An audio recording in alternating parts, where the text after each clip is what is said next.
Buenas tardes, vamos a empezar la clase de hoy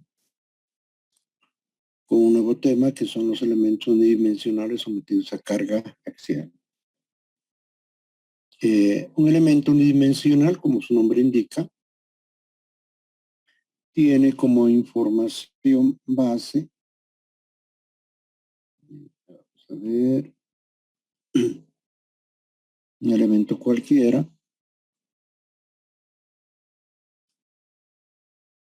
de nodo I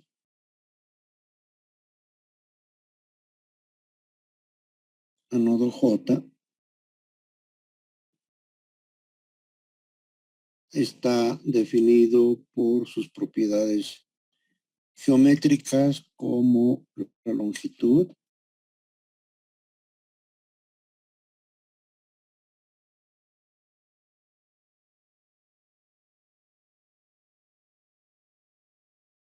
y sus propiedades de la sección, que puede ser área o inercia, según sea el caso de estudio.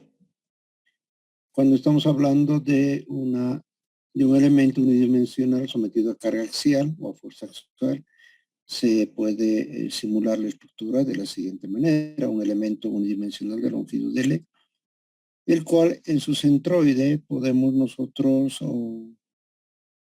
tener acciones de cargas o fuerzas nodales o cargas distribuidas, según sea el caso.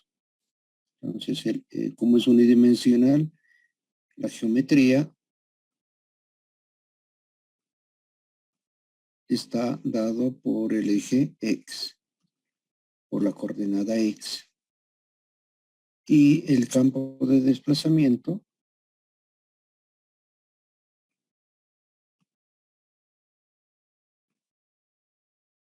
en la dirección X está definido como U. Por eso es que tenemos acá esta doble notación. En el mismo eje la geometría y en el mismo eje el desplazamiento. Una sección transversal cualquiera nos va a dar, digamos, la sección transversal AA nos va a dar un área del elemento en forma general. Si nosotros partimos de que la tensión es igual a la fuerza aplicada respecto al área transversal, también podemos decir que la tensión es igual al módulo de Young por la deformación unitaria. Entonces podemos siempre igualar estas dos expresiones, ¿no? Es igual a E por deformación unitaria.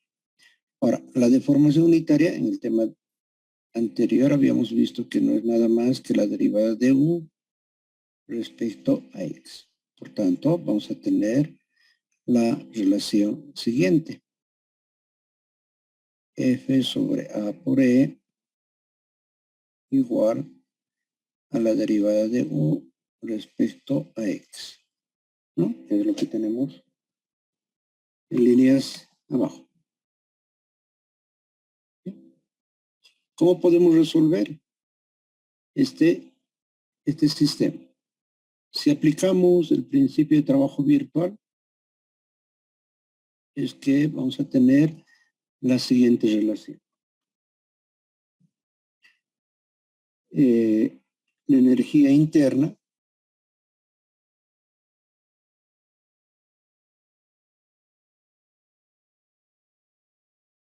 ¿sí? La energía interna, que vendría a ser U sub I, que no es nada más la integral respecto a la variación de volumen de un movimiento, de una deformación unitaria virtual por la tensión, es igual a la integral respecto al volumen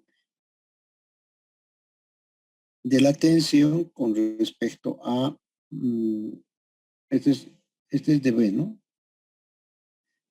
dB. Entonces, un elemento unidimensional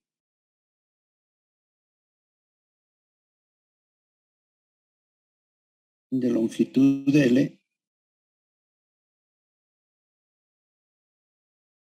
de sección A, el diferencial de volumen va a ser igual a por dx, ¿no? Siendo dx la variación de longitud. Y esta energía interna va a ser igual a la energía que produce las cargas externas. Vamos a colocar aquí cargas externas o trabajo externo debido a la carga distribuida B. No es nada más que la integral de 0 a L de una deformación virtual nodal multiplicado por la carga distribuida por el diferencial de longitud más las cargas externas debido a las fuerzas nodales, que no es nada más que el concepto de trabajo. Fuerza aplicada por deformación virtual en el nodo de aplicación de la fuerza. Cuando el sistema está en equilibrio, se produce esta condición. Ahora bien, ¿cómo se plantea, cómo se puede utilizar esta relación? Vamos a escribir que tanto las deformaciones virtuales delta E, esta es deformación unitaria virtual, como deformación o desplazamiento virtual nodal. ¿Sí? Aquí habíamos colocado la relación del diferencial de volumen. Entonces, si incorporamos estos criterios en la ecuación, vamos a tener que el trabajo interno es igual a la integral de la deformación unitaria virtual por E por A por la derivada de U respecto a X. ¿Sí? Por dx. Aquí me falta un dx por si acaso. ¿Ya? Igual a el trabajo externo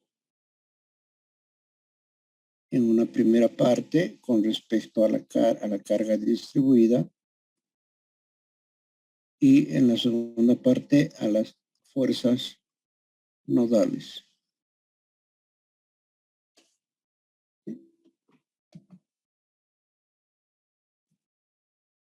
Recording in progress. ¿Cómo planteamos esta solución? ¿Sí? Para eso tenemos que estimar o estimamos cómo es UDEX, que se conoce como campo de desplazamiento. Si yo conozco el campo de desplazamiento como una función, vamos a decir, polinómica, a sub 0 más a sub 1 x más a sub 2 x al cuadrado más a sub n x a la n, podré encontrar la derivada de u respecto a x, que no es nada más que la deformación unitaria, y también podré hallar estos valores. ¿Sí? Podré hallar estos valores. Al encontrar los valores, puedo encontrar los valores de las integrales como corresponde. ¿Sí? Por tanto, yo debo aproximar o debo definir una función que asumo como correcta, que cumple con las condiciones de frontera. Es así como se resuelve una ecuación diferencial. Por tanto, mantenemos ese concepto. Aquí estamos escribiendo la función del campo de desplazamiento, que se puede deducir como una sumatoria de I igual 1 a n de A sub I por X sub I. Es un polinomio. ¿De qué depende el grado del polinomio? El grado del polinomio depende de la complejidad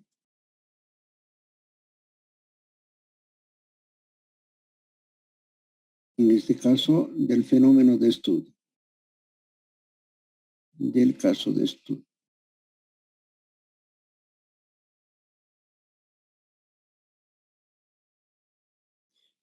Y el grado del polinomio estará en función de la ecuación diferencial que gobierne el problema.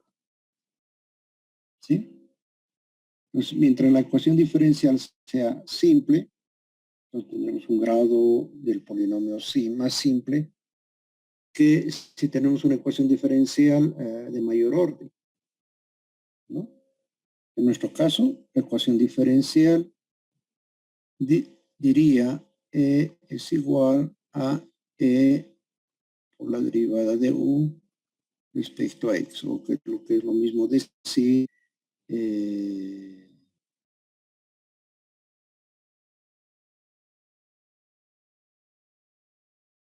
sigma menos E por derivada de U respecto a X igual a 0. ¿No? Esta sería la ecuación diferencial para poder resolver. Existe un conjunto de técnicas, de estrategias para resolver esta ecuación diferencial. ¿Sí? De manera general, podemos estimar un grado de polinomio y resolverlo. Una de las más comunes se conoce como la aplicación de las funciones de forma. Es decir, el campo de desplazamientos se va a definir de la siguiente manera. El campo de desplazamientos U de X va a ser igual al producto de la función de forma N1 por la deformación nodal en el nodo 1, N2 por la deformación nodal en el nodo 2, más puntos suspensivos, función de forma N sub N por la deformación nodal U sub N. En síntesis, podemos decir que vendría a ser la sumatoria de 1 a N de las funciones de forma, que se llama función de forma, multiplicado por la deformación nodal en término general. Si estamos entendiendo o si estamos aplicando un elemento unidimensional de dos nodos, es el nodo I y el nodo J, vamos a tener aquí X sub I, X sub J, por tanto la longitud va a ser igual a X sub J menos X sub I, y se va a deformar aquí U sub I y U sub J, ¿no? Entonces podemos nosotros plantearnos que el campo de desplazamiento para un efecto de carga axial,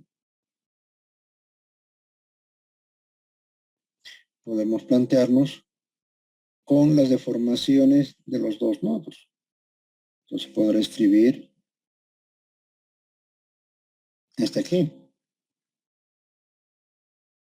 Es decir, el campo de desplazamientos para un elemento unidimensional sometido a carga axial de dos nodos va a ser la función de forma N1 por U sub 1 más N2 por U sub 2.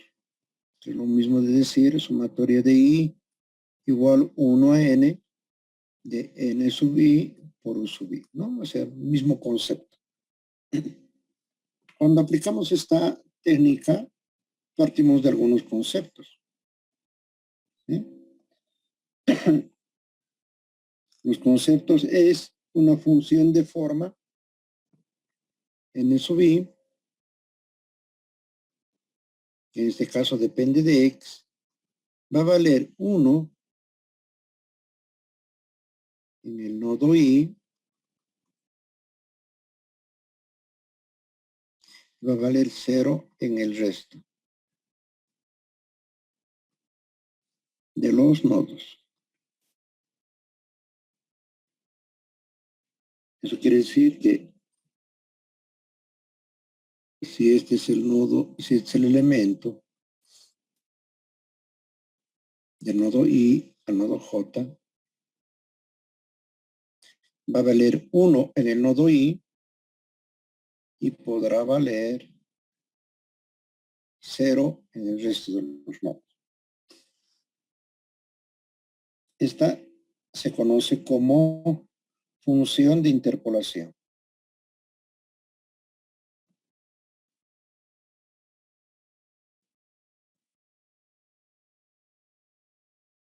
Y también depende del grado de la ecuación diferencial que gobierna el problema. ¿Sí? Va a depender. En el caso de un elemento unidimensional sometido a carga axial, vamos a tener lo siguiente. Por ejemplo, un elemento unidimensional de 2 nodos de sección constante. Partimos de aquí. Para este elemento, que tiene fuerzas nodales en el apoyo y en el borde, por tanto, este es, vamos a decir, coordenada 1 y coordenada 2, tiene como solución esta variación, tiene una variación lineal. Vale 0 en el nodo 1 porque por el empotramiento no hay deformación, y vale U sub 2 en el nodo libre, 2. ¿Sí? Y la variación es lineal. Si la solución del problema es lineal, n sub i también son funciones lineales. ¿Sí? Así es suficiente adoptar funciones lineales. Por esa razón, que esta vendría a ser la variación de las funciones de forma. N1 vale 1 en el nodo 1 y va variando y vale 0 en el resto del nodo. N2 del elemento 1 vale 1 en el nodo 2 y vale 0 en el resto de los nodos. Por tanto, podemos escribir de esta manera las funciones de forma. Ahora, cuando hago un análisis por el método de elementos finitos, tengo dos formas de abordar. Uno que se conoce como local y otro que se conoce como global. El local va a tener coordenadas locales, va a tener datos locales intrínsecos de cada elemento.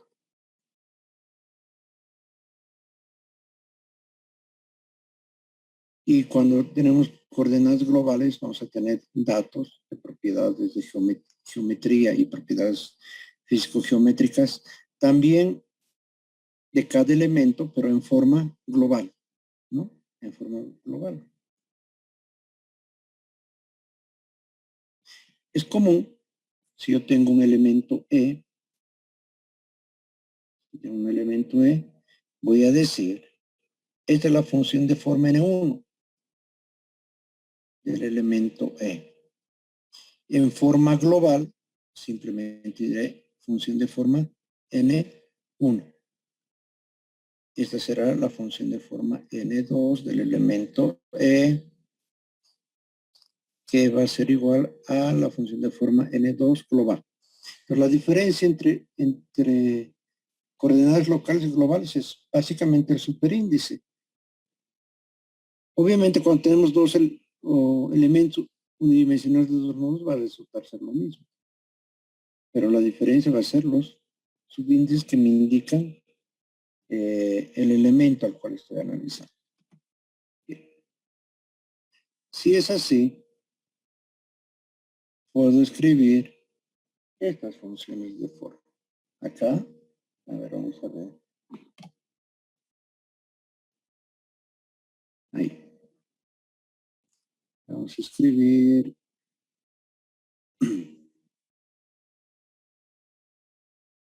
N1 del elemento E va a ser a la función x2 del elemento E menos x sobre la longitud del elemento E.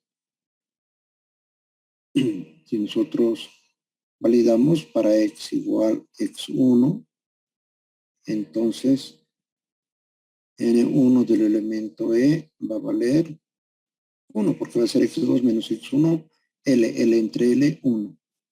Cuando x valga x2, la función de forma N2 del elemento E va a valer x2 menos x2, 0. Por tanto, todo va a valer 0. Y lo mismo puedo escribir acá. N2 del elemento E va a ser igual a x menos x1 del elemento E sobre la longitud del elemento E. Si valido para x igual x sub 1, N2 del elemento E va a ser igual x1 menos x1, 0, entre L, 0. Para x igual x2, N2 del elemento E valdrá x2 menos x1, L entre L, 1. ¿No? Por tanto, estas relaciones definen muy claramente estas funciones de forma. Ahora bien, ¿qué es U sub 1 y U sub 2? U sub 1 es el desplazamiento en el nodo 1 y U sub 2 es el desplazamiento en el nodo 2. Por tanto, tengo todos los términos. Me falta determinar estos valores. ¿Sí? Puedo determinar esos valores. ¿Y cómo puedo determinar esos valores? Vamos a colocar. Si conozco que la deformación unitaria no es nada más que la derivada de u respecto a x, esto va a ser igual a la derivada de n1 respecto a x por u sub 1 más la derivada de n2 respecto a x por u sub 2. Y las correspondientes derivadas, derivada de n1 respecto a x, va a ser igual a menos 1 sobre L del elemento E, y la derivada de N2 respecto a X va a ser 1 sobre L del elemento E. Por tanto, la deformación unitaria va a ser igual a, vamos a colocar aquí, menos 1 sobre L del elemento E por U sub 1 más 1 sobre la longitud del elemento E por U sub 2. Pero ¿cuánto vale este movimiento virtual? Este movimiento virtual valdrá lo siguiente.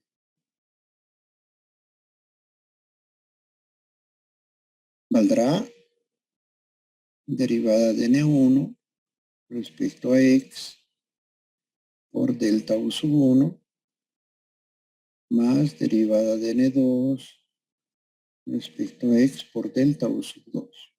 Fíjense cómo la deformación virtual unitaria, a partir de esta relación del campo de desplazamientos, puedo determinar. ¿Y cómo será el desplazamiento virtual? ¿Sí?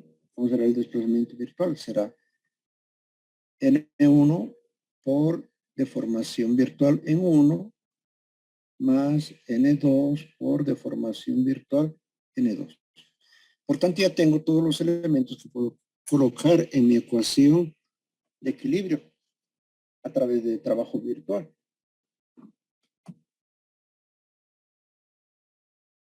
Bien, esto es lo que habíamos dicho anteriormente, ¿no? Un elemento, cualquiera, puede enfocarse desde el punto de vista local o global. Para un elemento unidimensional de dos nodos, del nodo 1 al nodo 2,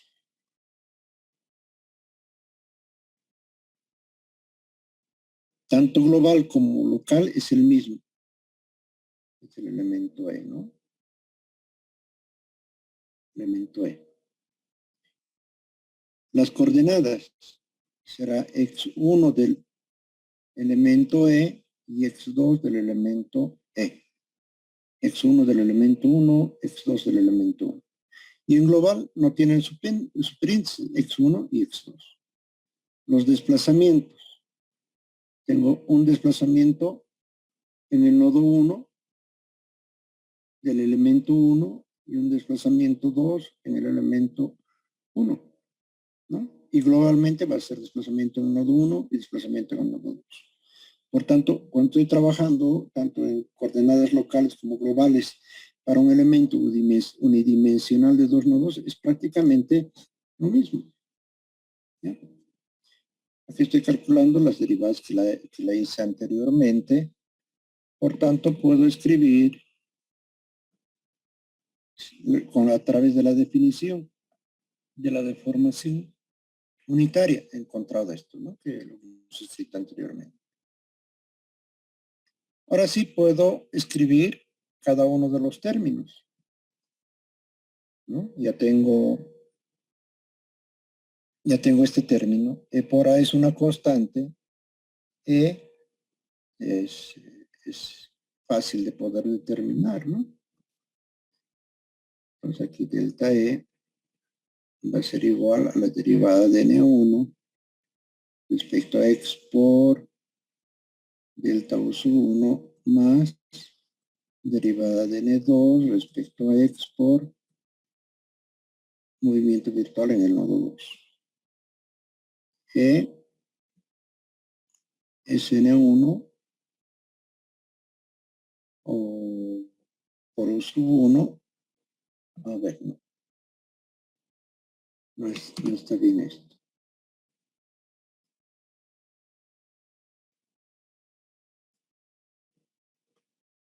E está colocada acá, entonces.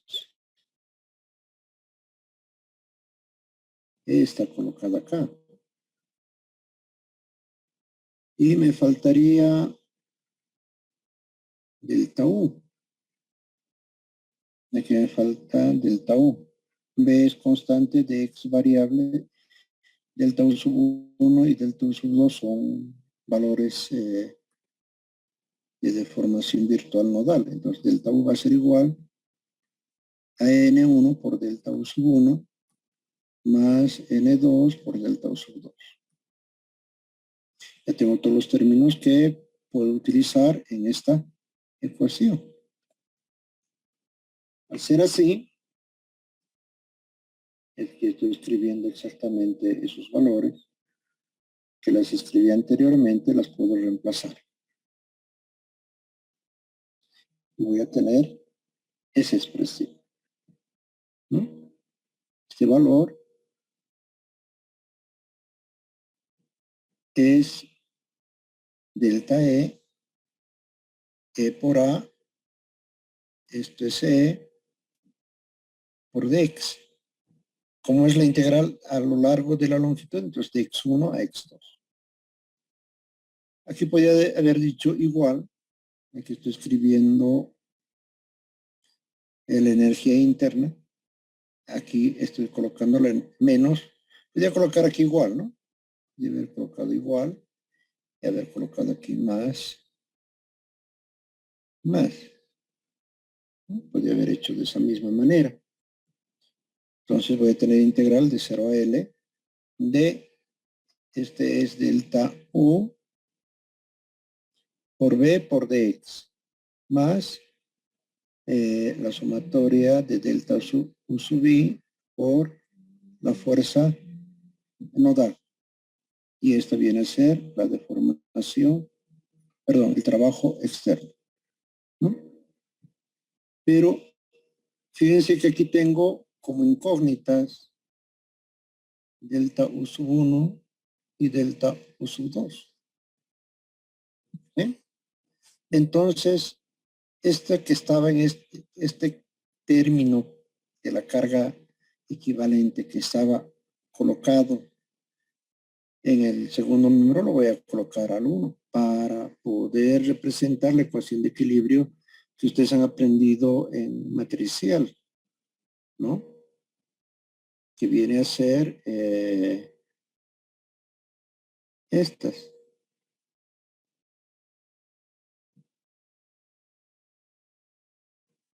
Matriz de rigidez por deformación nodal menos fuerzas equivalentes igual a las fuerzas nodales, ¿no? Entonces, por eso estoy colocando este término con signo cambiado al otro lado. Haciendo operaciones, puedo distinguir de la siguiente manera. Oh.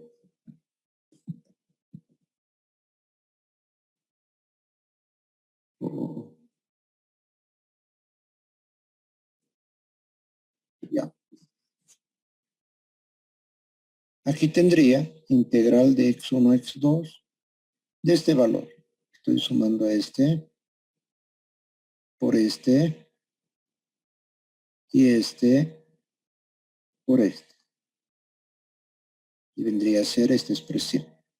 Derivada de n1 respecto a x del elemento 1 por e por a por derivada de n1 del elemento 1 respecto a x por u sub 1, que vendría a ser este. Me falta factorizar este, ¿no? Más derivada de n1 respecto a x del elemento 1 por e por a por derivada de n2 respecto a x de u sub 2, ¿sí? Por, aquí me falta algo que vendría a ser delta u sub 1, que está aquí factorizado, ¿no? Aquí está factorizado. Delta u sub 1. Menos integral de x1 a x2 de n1 por b por dx. Este delta u sub 1 está factorizado aquí. Menos este valor, que sería f1 por delta u sub 1, que también está factorizado. Por tanto, aquí estoy factorizando delta u sub 1. Hago lo mismo para delta u sub 2, es decir, multiplico derivada de 2 respecto a x por e por a por derivada de n1 respecto a x por u sub 1 del elemento 1 más la derivada de n2 respecto a x del elemento 1 por derivada de n2 respecto a x por u sub 2 por a por dx. Y aquí estoy factorizando el término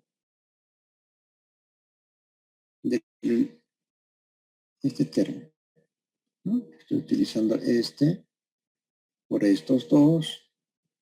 Estoy colocando este término y este término, que es donde aparece delta u sub 2. Menos integral de x1 a x2 de n2 por b por dx y delta u sub 2 está factorizado. Este que estaba con signo positivo, porque estaban con positivo, pasan al otro lado con negativo, menos F2.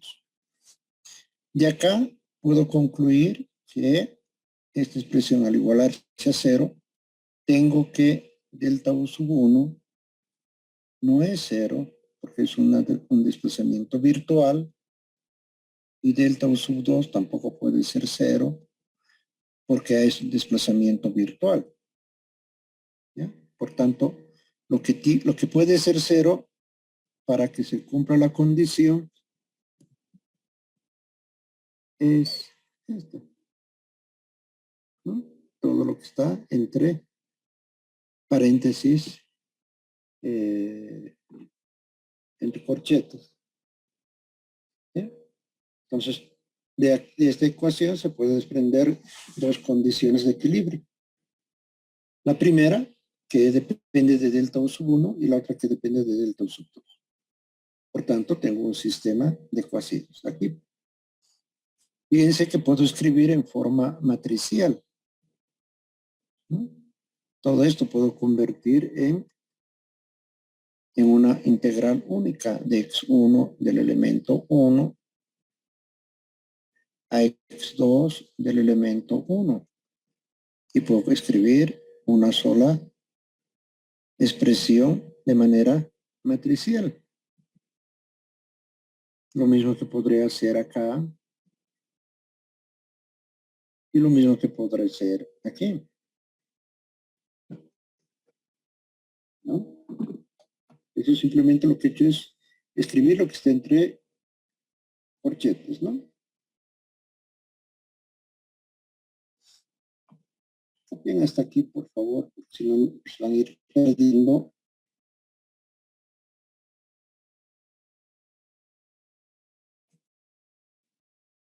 Recording stopped.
Recording in progress.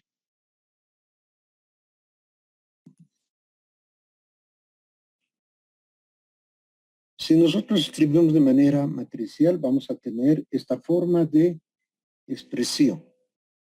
Es decir, tenemos aquí una integral de x1 a x2 de esta derivada de n1 respecto a x por e por a por derivada de n1 respecto a x por e por a, y el otro elemento va a ser derivada de n1 respecto a x por e por a, derivada de n2 respecto a x por u sub 2. Fíjense que acá u sub 1 y u sub 2 que se repiten puede salir como vector, ¿no? Como vector. Abajo vamos a tener derivada de n2 respecto a x por e por a por derivada de n1 respecto a x. Más e por u sub 1 y derivada de n2 respecto a x por e por a por derivada de n2 respecto a x por u sub 2. Entonces podemos escribir de esta manera la forma matricial. Esta va a ser integral de x1 a x2 del vector n1 y n2 del elemento 1 por b por dx menos el vector de las fuerzas nodales que va a ser f1 y f2, todos del elemento n1.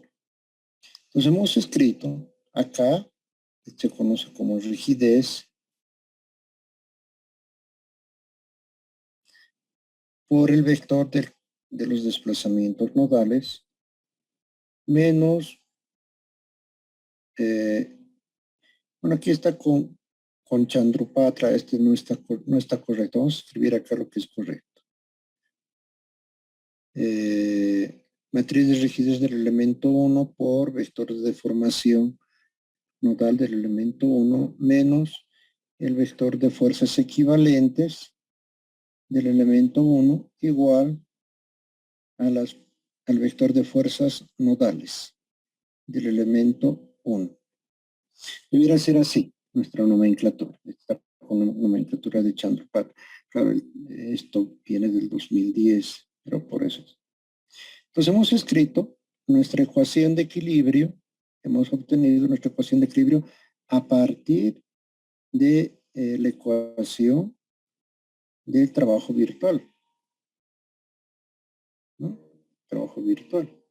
Y encontramos la ecuación que tenemos. Ahora bien, a su vez, esta matriz de rigidez se puede aún simplificar, ¿no? Un elemento cualquiera, este es K11, K12, K21 y K22. Por tanto, un elemento cualquiera, K sub IJ, no es nada más que la integral de x1 a x2 de la derivada de K sub IJ, ¿no? Derivada de n sub i respecto a x del elemento e por a por la derivada de nj respecto a x por dx. Entonces yo puedo escribir cualquier elemento. Digamos, K sub 2 va a ser integral de x1 del elemento e a x2 del elemento e de la derivada de n2 del elemento e respecto a x por e por a por la derivada de n2 respecto a x del elemento e por dx. Puedo escribir cualquier elemento. Este se conoce como vector de deformación nodal, ¿no? Deformación nodal. Y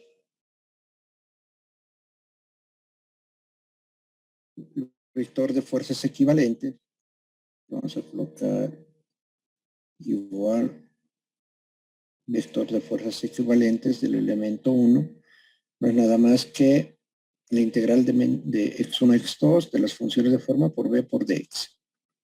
¿Sí? Y esto se cumple en todos los casos, no siempre en elementos unidimensionales, también en elementos bidimensionales y en 3D.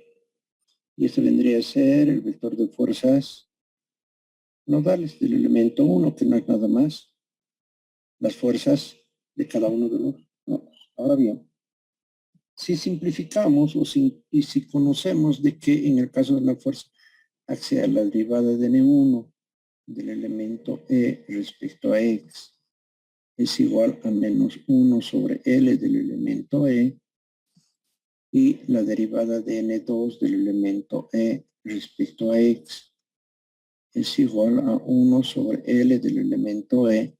Y si esto incorporamos en cada una de los términos de la matriz de rigidez, vamos a encontrar que vamos a tener de esta manera expresado, y vamos a tener esta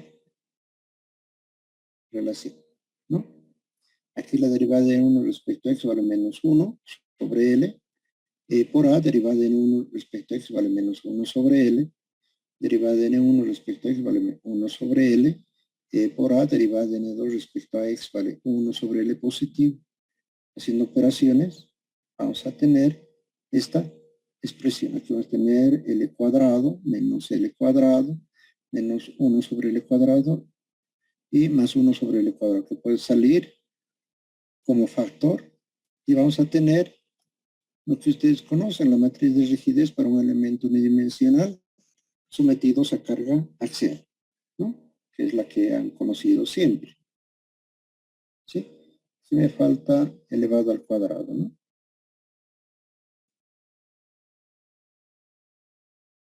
En cuanto a al vector de fuerzas equivalentes, podemos hacer operaciones.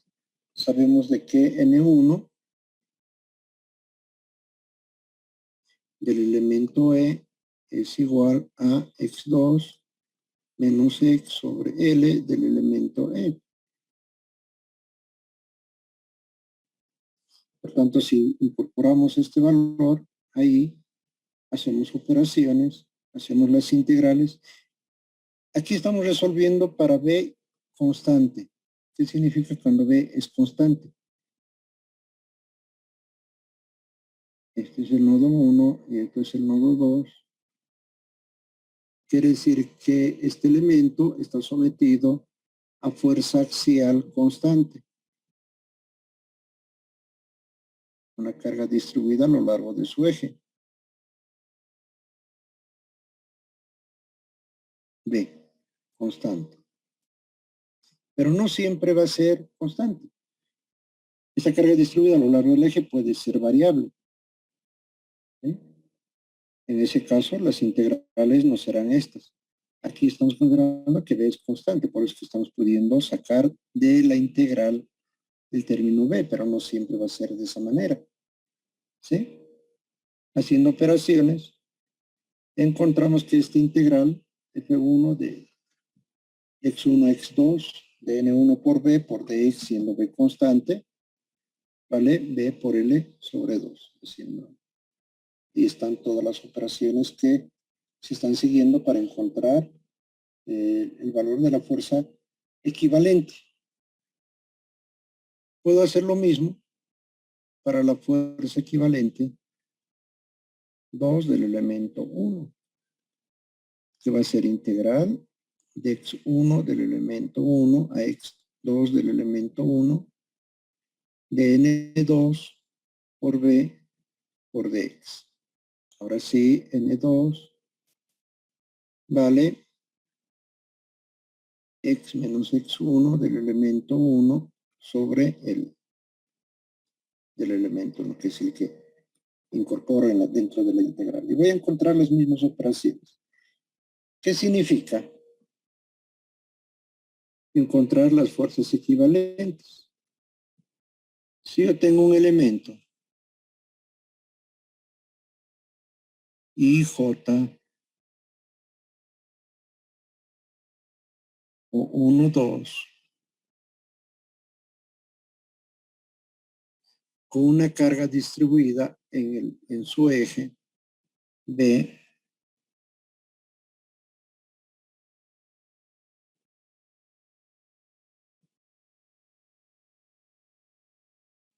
siendo L la longitud del elemento, vamos a obtener que este estado es equivalente a considerar el elemento 1 a 2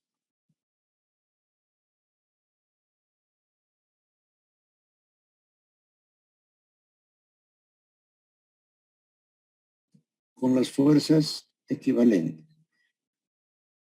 Una fuerza equivalente que lo vamos a llamar Fe del elemento del nodo 1, del elemento 1, y una fuerza equivalente en el nodo 2 del elemento 1, igual a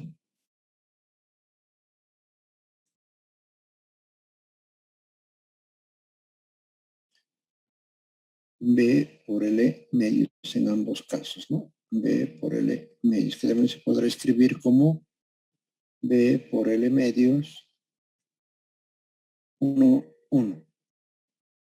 ¿Sí? Pero este valor viene de utilizar el concepto de fuerzas equivalentes. Entonces, si hago lo mismo para la otra expresión, voy a encontrar que también es B por L sobre 2. Por tanto, las fuerzas equivalentes serán igual a B por L sobre 2 por 1 por 1, que es lo que hemos escrito acá, ¿no? Que representan las fuerzas equivalentes nodales de la carga distribuida a lo largo del eje. ¿Sí? Bien. Generalizando, podemos decir de que las funciones de forma, independientemente del número de nodos, siempre va a valer 1 en el nodo y va a valer 0 en el resto de los nodos. Es un concepto que tenemos. Las funciones de forma en sistema global es igual que las funciones de forma en sistema local. Por tanto, se puede escribir de esta manera. Se podría también escribir esto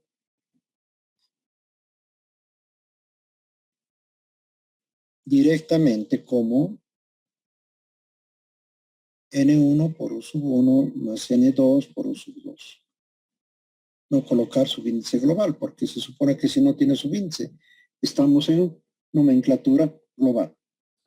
Acá podríamos escribir la derivada de U respecto a X, que es igual a la derivada de N1 respecto a X por U sub 1, más la derivada de N2 respecto a X por U sub 2, ¿no? Sin tener que utilizar global. Preferentemente vamos a utilizar el subíndice cuando estemos en nomenclatura local. Por tanto, acá delta U va a ser igual a N1 por delta U sub 1 más N2 por delta U sub 2. Y finalmente,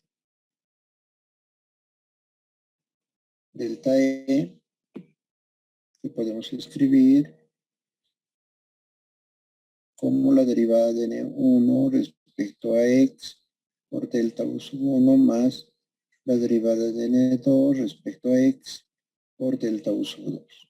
¿No? O sea, no necesitamos colocar global ahí, porque sabemos que si no tiene subíndice, estamos en una nomenclatura global. Si reemplazamos estos valores en la ecuación de principio virtual, o de trabajo virtual, vamos a obtener la misma expresión, en realidad, porque fíjense que la nomenclatura, tanto para local como para global, es la misma. ¿Sí? Es la misma. Por tanto, no tendría que haber ninguna distinción o diferenciación. ¿Sí? Es la misma.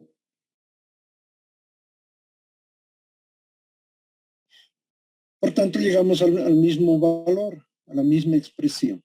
¿Sí? Vamos a llegar a la misma expresión.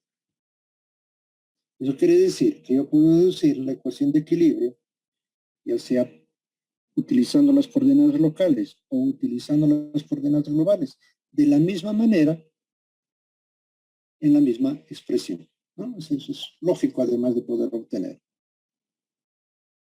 ¿Sí? ¿Preguntas hasta aquí? ¿Dudas? ¿Inquietudes?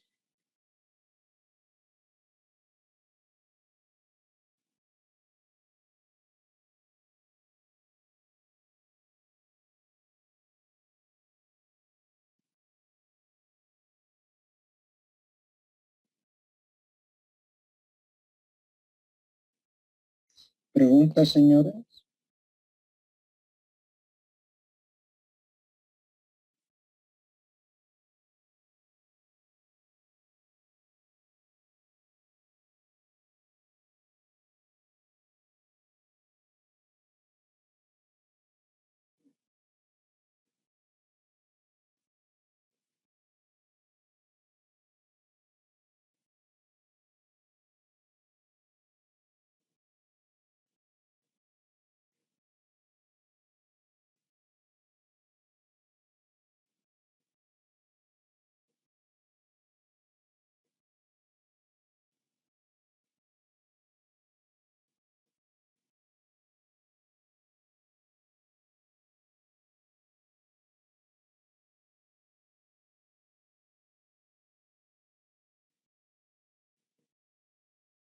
Bien, señor. Entonces, vamos a ver lo que corresponde a los elementos unidimensionales de 3 nodos, pero discretizado en 2 elementos finitos.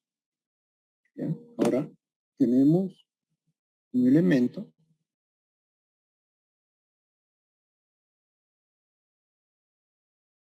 de 3 nodos.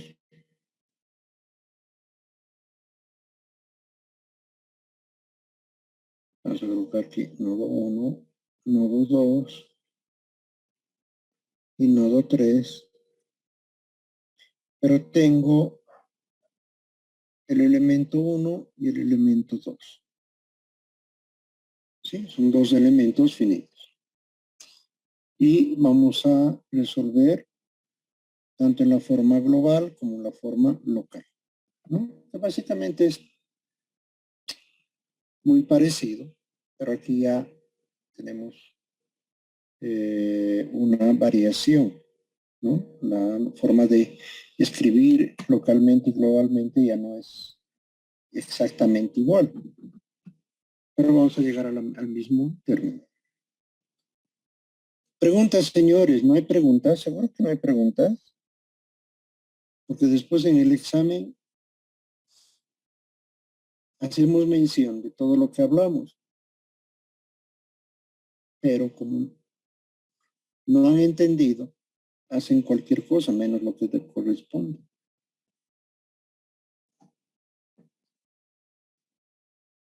¿Seguro que no hay preguntas?